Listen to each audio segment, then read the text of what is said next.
This is the most powerful building in the French Republic, the Élysée Palace in Paris. When you step inside, you know that you are entering the very heart of power. The bastion of the French head of state, this showcase for French craftsmanship has welcomed and dazzled some of the most famous people in the world over the centuries.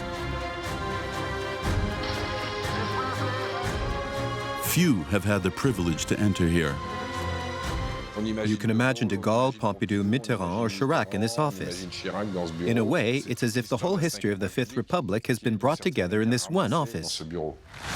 Yet on the face of it, this classical building looks nothing like the high-tech fortress it really is. It was never destined to be that. So today, it's almost admirable that the head of state lives here, and lives here well. After a huge transformation process that ran from the 18th to the 21st centuries, this place became the nation's seat of command. Structural modifications were undertaken that could have had dire consequences. When they dismantled the paneling, the walls beneath were in a terrible state. Removing one part could have caused the whole thing to collapse. And yet the palace stood firm and expanded. Since the time of Valéry Giscard d'Estaing, the eastern courtyard has even been home to the president's bunker, Jupiter HQ, and the controls for the nuclear deterrent. There are many things that are classified as state secrets, but this is the state secret of state secrets. How did one of the biggest private homes of the 18th century become this 21st century hyperstructure? How was it modernized and adapted to the requirements of power and the security of the head of state? This is a story of the most important palace in France.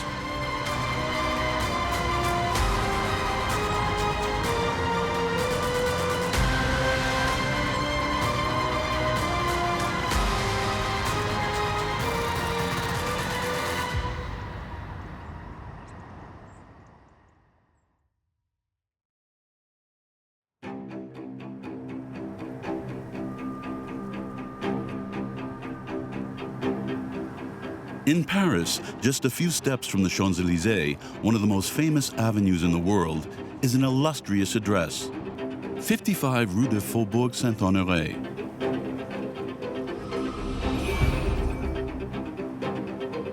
Here, behind the ceremonial gate and surrounded by high walls, is the power base of the President of the French Republic.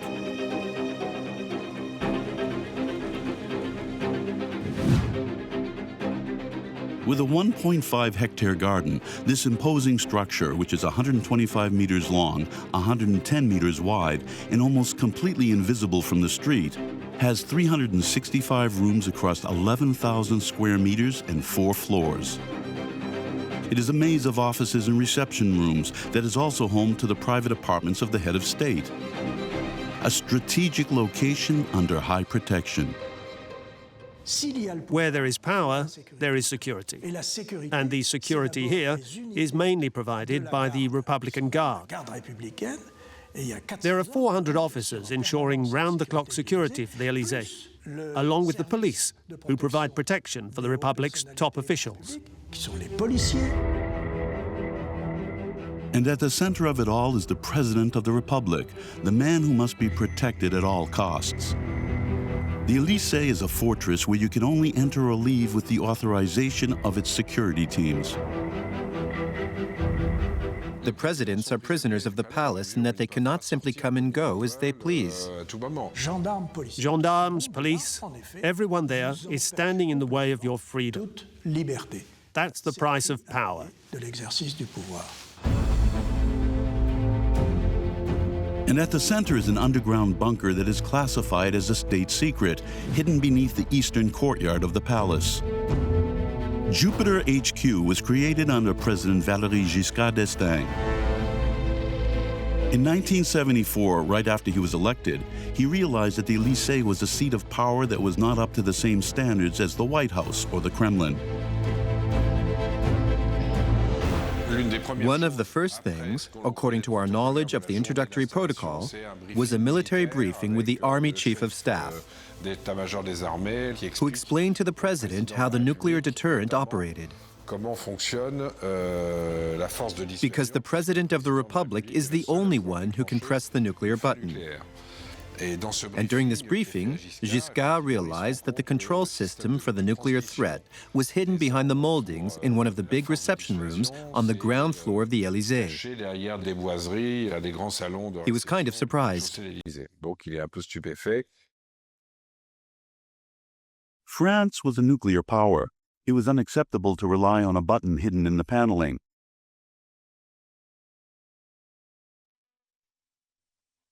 Valéry Giscard d'Estaing immediately ordered the construction of a command post at the Élysée that was fit for purpose. A forgotten part of the basement that was being used as a storeroom might do the trick. It had been constructed 40 years previously, when the Nazis were threatening the whole of Europe.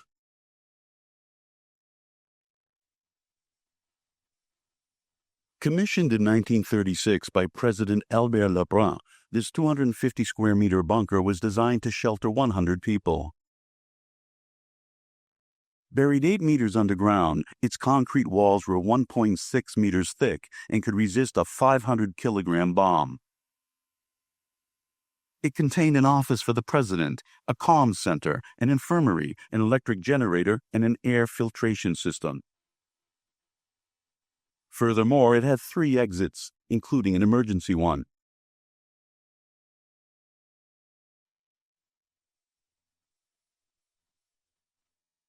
It was the perfect place for the new Jupiter HQ control center. Jupiter HQ is protected from electromagnetic waves, so no communication can be intercepted by reconnaissance or spy satellites. This secret strategic place had only been recorded by one camera in more than 40 years, when President Giscard d'Estaing took part in a full-scale drill.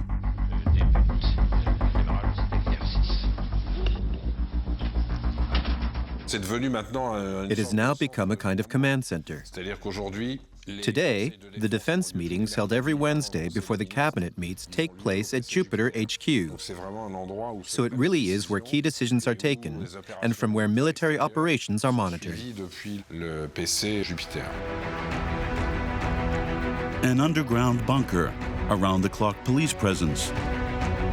If there is one forbidden and secret place in France, it is the Élysée Palace. Few are permitted to enter. And fewer still are those who know why this 18th century private home and its annexes, namely the Palais d'Alma and the Hôtel Marigny, where some 800 people work every day, were chosen to be the nerve center and the symbol of the French Republic.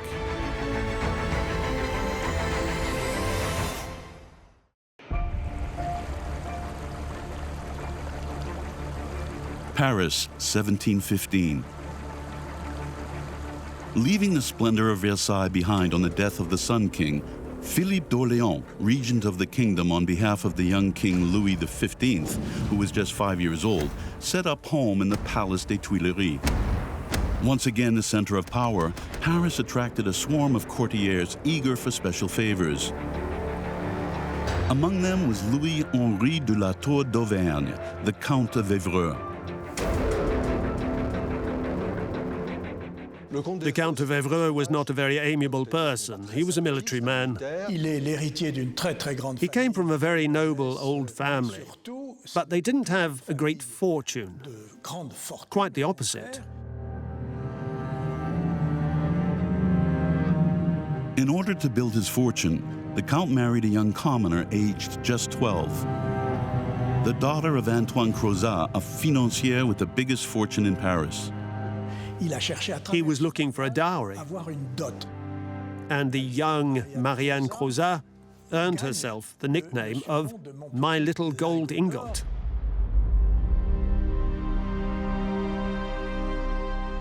The Count of Évreux was thirsty for power and recognition, and began building the most fabulous private mansion Paris had ever seen. Having a mansion was a social necessity, as one couldn't hold on to one's rank in the eyes of king and court, if one didn't have a mansion. And architecture was one of the means to boost one's standing if one wanted to be an aristocrat. All he had to do was find a site in the capital that would suit this ambitious project.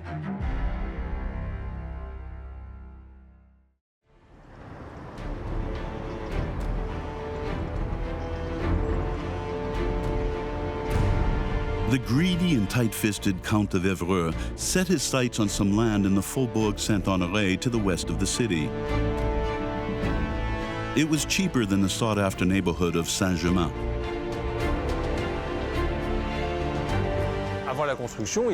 Before the construction began, this was the countryside. It was right on the edge. It touched the city on one side, or almost, and on the other side was the countryside.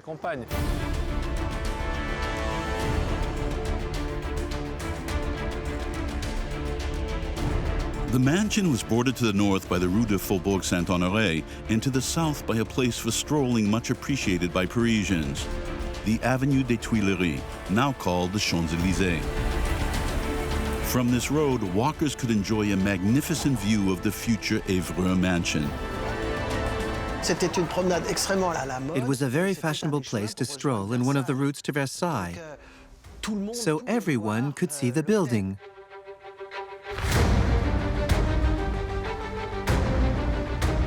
The Count chose Armand Claude Mollet to build the project. The architect was also the owner of the land upon which the house was being built, and his condition for selling it was that he would be appointed to build the mansion himself. If we look at the work Mollet produced, we can see he wasn't a very great or significant architect. His architecture was very heavy and very stolid. The details aren't very well defined. The future Évreux mansion would not dazzle with its originality. But the Count was vain and insisted on some exceptional dimensions.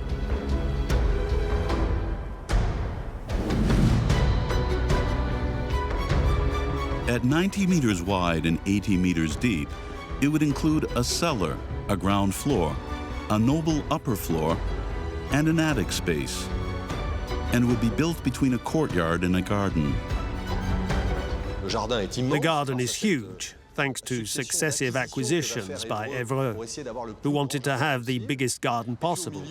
Then in the middle, there's this house, which is absolutely colossal, with so many windows and such height. It's like a crossover between a Parisian townhouse and a chateau. In terms of its dimensions and spatial organization, this architecture is quite exceptional.